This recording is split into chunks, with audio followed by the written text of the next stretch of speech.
Hey, what's going on, guys? X here, and today we're taking a look at Star Wars 6-inch Blackline series Darth Revan. This is probably the hardest figure to track down, or at least as far as me collecting since ever the line came out to right now being brand new in stores. This one's been the hardest for me to obtain, and I actually had to get a buddy order a case so that I could just get this one and a couple of other figures that I wanted. But giving you guys a 360 of him. I've yet to see this guy in a store. Whenever I did see him at a convention, they wanted like $60 for him. I'm not paying 300% of what he actually goes for. So I was able to get him at a regular retail price thanks to my buddy Mike. And this thing is probably one of the more impressive figures in the line. Now, this was the fan voted character. You would think something like that whenever they announced it at San Diego Comic Con that, hey, this is the figure that you guys voted on. This is the one that we're going to be coming out for the 6-inch Blackline series.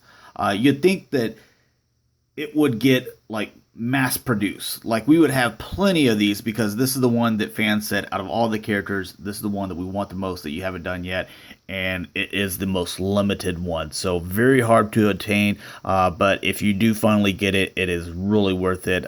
Just looks really impressive on the shelf. So you can kind of see I'm just probably going to leave it posed like this. I think it looks really good. You can see a lot of detail, especially here in the cape with it. Looking at the lightsabers, comes with two. So you get the first lightsaber here, which has a little bit of a bend to it, as you can kind of see. Now, these do come out just like the other ones do, so you can see that it does have that slant, which looks really good. Then you have this one, which I absolutely love. I think it looks awesome too. You can see that there's a little bit of silver paint, a little bit of green and red, and just the fact that it's like purple. I love purple; it's my favorite color. So I love this lightsaber, and it's different from the normal lightsabers. So, anyways, taking a look at the figure itself, get a look at that head sculpt.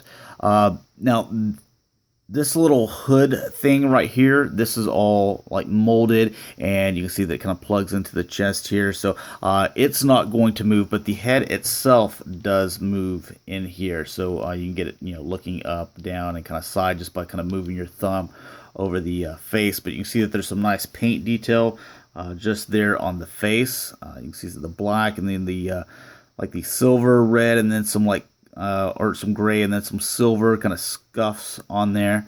So I really like that. You can see the gold going down here, or bronze, whatever you want to call that color.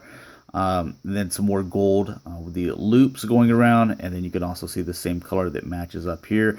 You have this piece, which is plastic, going down the middle, and you can see that there is some more paint down here at the feet as well. So want to go ahead and cover the the rest of the details. You can see with the cape here, you can see that it is kind of worn. It's got holes in it, curls up, and just looks really cool. Like this dude, he does not care about getting a new cape or anything like that. So also down here at the bottom, you can see that the figure has more worn cape and holes in it and stuff like that, and just tattered. So I really like that. Really nice detail. Makes me wonder, because I've only seen one of these, and it's the one that I got in my hand, that if it's all the same pattern with the holes, or maybe are they in different places? Because it looks like it was individual. Like everyone might be a little bit unique. So I think that's kind of cool. But as far as articulation goes, kind of showed you with the head earlier. Now, as far as the waist and stuff, so the chest does rotate here, so you can see some movement here on the ball joint and also rotation. What you can't see is up under here, and there is also a waist joint here. So you have one up here, and then you have one down here. So the waist kind of goes back and forth as well.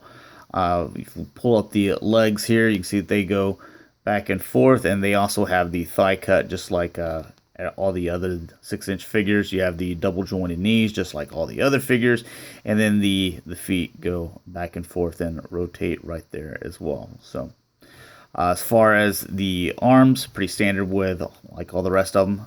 You can go in and out with the shoulders, back and forth. Kind of hindered by this a little bit to raise the arm up, but that's okay. You have the elbow rotates, and it also bends 90 degrees. You have the wrist that rotate, and this one goes up and down, and this one goes, let's see, left to right. So I just wanted to give you guys, I know it's been a while since this guy, I guess, has been out. But like I said, he never hit any of my stores. My Walmarts, my Targets, my Toys R Us, my Walgreens. Never saw this wave. Not once did he hit any of my stores. So I had to order all my stuff online, which was kind of a pain. But anyways, if you do happen to come across one at a convention, depending on the price, I would really consider picking him up because I think it's one awesome figure. So anyways, thanks a lot for watching, guys. Hopefully you enjoyed, and I'll talk to you later. Peace.